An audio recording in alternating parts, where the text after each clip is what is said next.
Hello mga master, welcome back sa ating YouTube channel. At ngayon meron na naman akong panibagong ituturo sa inyo patungkol dito sa Bluetooth speaker na to, no? Kung mapansin natin ay okay naman to. Yan, pandarin ko lang, power on.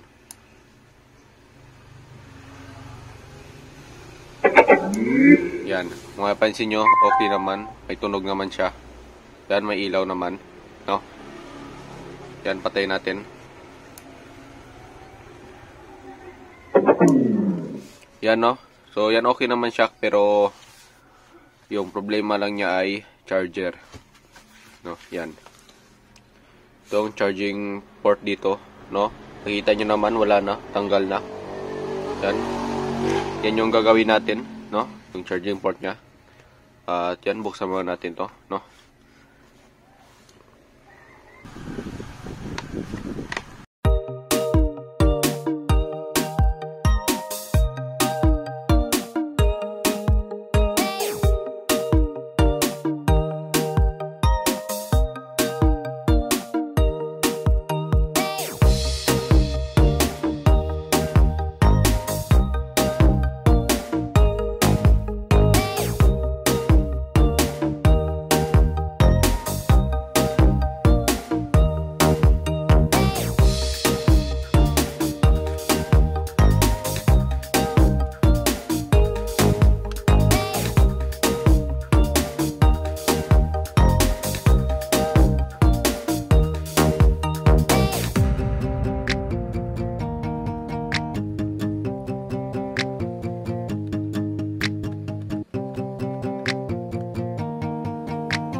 Yan mga master, ito na yung pinaka main board nya, no?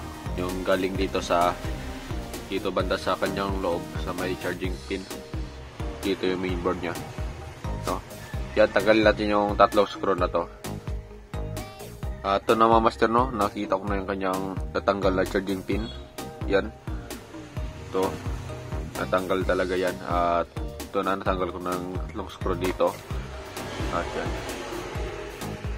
Ito na mga master, yung kanyang charging port connection, charging pin connection. Yan, nakikita nyo na okay naman yung kanyang mga pins. Yan, okay naman yung mga pins nya na maliit na yan. At ang gagawin na natin dito ay papalitan na lang natin ang charging pin, no? Papalitan na lang natin. At sa pagpalit mga master, kung sakali mabaklas yung sa inyo, importante lang dyan is dito sa bandang gilid yung positive ay yung negative ng charging pin at positive. Ito yung kanyang positive, oh. Yan, nakikita nyo yung positive ito sa pinakagilid na to na pumunta dito sa diode, ano? Ito yung kanyang positive, itong maliit na ano na to, na line ito na pumunta doon sa diode, no? Yan, ito yung makikita nyo maliit. Ito yung positive niya, yung maliit na to sa gitna. Yan, papunta dito sa dyan. At yan yung positive. Dito naman sa kabila natin, negative yan, no? Negative. At yan mga master, papalitan natin ito ng charging pin dahil okay naman yung mga pins. Sayang naman pag dinirect natin ng wire, no? Papalitan na lang natin, no? So yan mga master, kuha lang ako ng bagong charging pin. At yan mga master, no, nakakita na tayo dito ng bagong charging pin. Ito yung bagong charging pin natin. Yan yung pin nya. Yan. At ito naman yung sira. Yan. Yan, magkapareho lang sila. At may bili nyo naman to sa mga online shop, Lazada o Shopee, no? Meron yan. At kakabit natin to mga master. At maghihinang lang tayo dito, ipantay muna natin yung mga tingga na to. Papantay lang natin yan, no? Para madali ito nito malagay, no? So yun mga master, no? Kuha tayo ng hinang. At yan mga master, may inang na rin dito. Yan. Ganito lang mga presiso.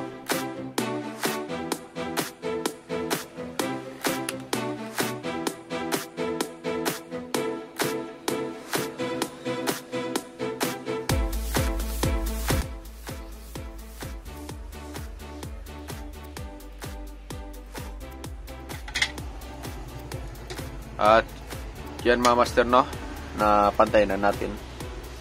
Yan, napantay na natin at pwede na natin ilagay yung ating bagong charging pin.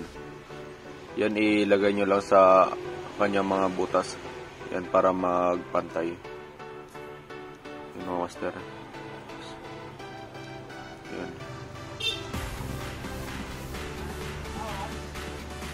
Yan mga master, no, nalagay natin yan. Yan. At yan mga master, no, hinang na natin dito at nilagay ko na din sa kanyang yan holder. Naglagay ako ng holder para hindi mahirap, no. Order lang kayo ng holder mga master. Meron din sa online lang din to galing, no. At yan, ito na yung ano kailangan sa mga ito mga master, itong mga maliliit na to, itong mga connection na maliit, dapat di yan didikit, no. Lalo pa pag kinabit na natin, no, dapat didikit, no. So yan, pulso lang yung katapat dyan, no? Pulsohan nyo lang para hindi magdikit. At ito na yung panibagong charging pin natin na ikakabit dito. Yan, ipantay lang natin sa mga butas. At yan mga master, nalagay ko na siya. At dito muna tayo mag-start ng hinang mga master, oh, para di siya matanggal. Makikita nyo dito yung kaninang nilinisan natin dito na mga tingga dito. At dito sa bandang gilid. Yan. Dito tayo maghihinang. Dito banda. Hinangan lang natin.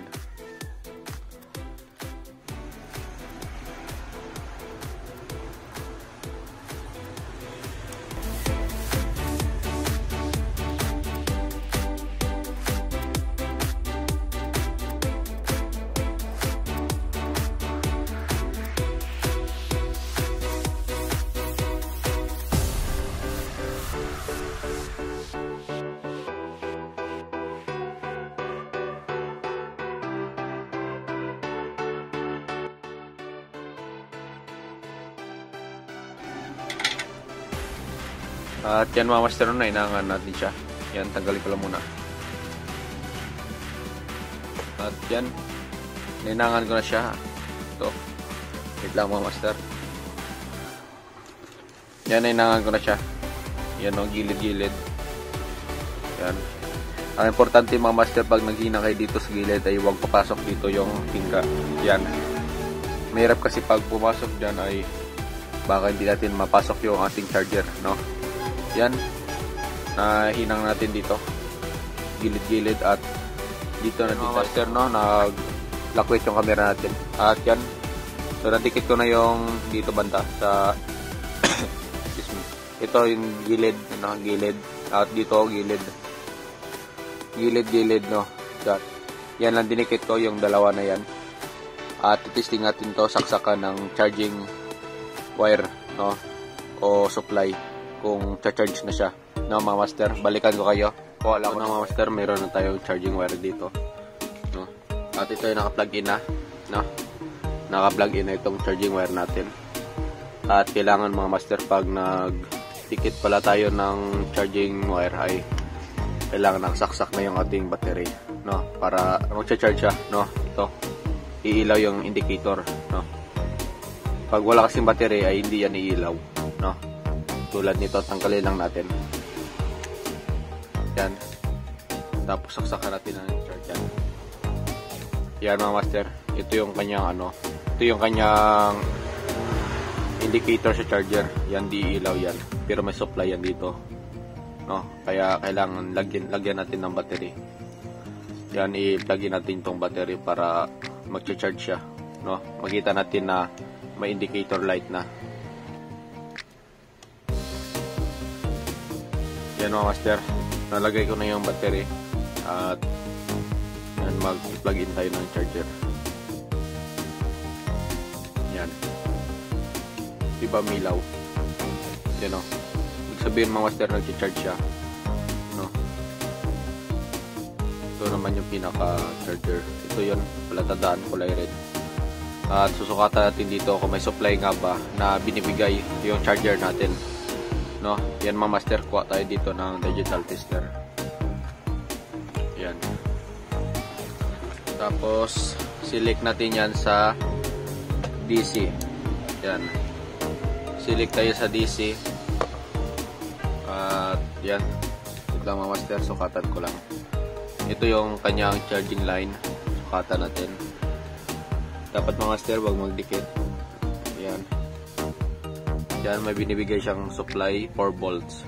Ibig sabihin normal yung charging natin, no? Normal yung supply, no? Yan. At yan mga master, no? Yung supply natin dito ay pumasok na. Ibig sabihin nag-charge siya. Yan. At yan lang mga master, no? Yan. At i-assemble na lang natin to, no? Takpan na lang natin para testing na lang tayo, no? Make sure lang mga master ay matibay yung pagkahinang natin dito at dito para hindi man lang madali masira o hindi madali matanggal yung charging port, no? So yan mga master, asimbulin ng natin. Mga master, may pahabol pa pala ako, no? So kuha tayo ng analog tester dahil ititest natin yung mga wire, no? Pag kunwari pareho yung mga color coding nila, kunwari nalipatan nyo or nakalimutan nyo, no? Na pareho pala sila, no? Kuha lang tayo ng analog tester. Yan, may analog tayo. Set natin sa DC 50 volts or 10 volts. Basta dyan, sa 10 or 50. Tapos punta tayo dito, no? So yung positive ng test bulb natin ay tutusok natin din yan sa red. Yan. Kunwari ito, battery. Yan, tutok natin. Tapos yan, tusok natin. No. So yan, pag natusok natin ay may supply na lumabas. Yan, may supply 5 volts dito, no, sa 10. 5 volts dito yung ano, ibig sabihin lang mga master, may reading, may supply. At pag dito naman sa iba, yan, ito yung kanina, dito naman sa speaker, yan, yan, tusok tayo dito. Yan, pag natusok nyo mga master ay walang supply yan. Yan, yan lang mga master, no? Yan. Dapat pag nagtusok kayo, naka-DC, at hanapin nyo dyan kung saan yung may supply. Pag nahanap nyo yung may supply, ibig sabihin yun yung sa battery. Pag walang supply, sa speaker yon, no? Pag walang supply. Pero pag may supply, battery, no? So yun lang mga master, takpan muna natin at ganun lang din yung proseso, no, sa pagtakip, no? Tatakpan ko lang muna para hindi na tayo matagalan, no? At yun mga master, no, nasimbola natin, natakpan na din natin, no? Ito na, yan, natakpan na natin, okay na yan, no? At ito, may hawak na ako dito na charger wire, no? Ito yung nakakonect sa ating charger. At ipa-plug in na natin to mga master. Yan. Plug in na natin. Yan. Plug in ko na. At dito yung charging niya. Yan. Makikita nyo, may ilaw na dyan. Yan yung charging. Ibig sabihin nagcha-charge siya. Bunutin ko muna mga master. Yan. Wala. At yan, saksak ulit natin. Yan. Yan mga master, no? So yan, okay na yan. At so, yan, long press natin. Yun, okay naman. Yun, patay lang.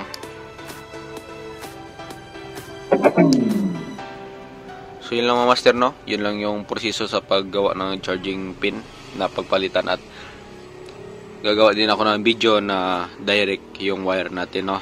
Pag wala kayong charging pin ay da-direct natin. Gagawa ako ng content na ganon pero ibang speaker, no? So yan, abangan nyo. At yun lang mga master, no? Maraming salamat sa inyong panood. Please huwag kalimutan mag-subscribe and like naman dyan, no mga master. Maraming salamat sa inyong panonood, no? So yun lang muna. Bye bye.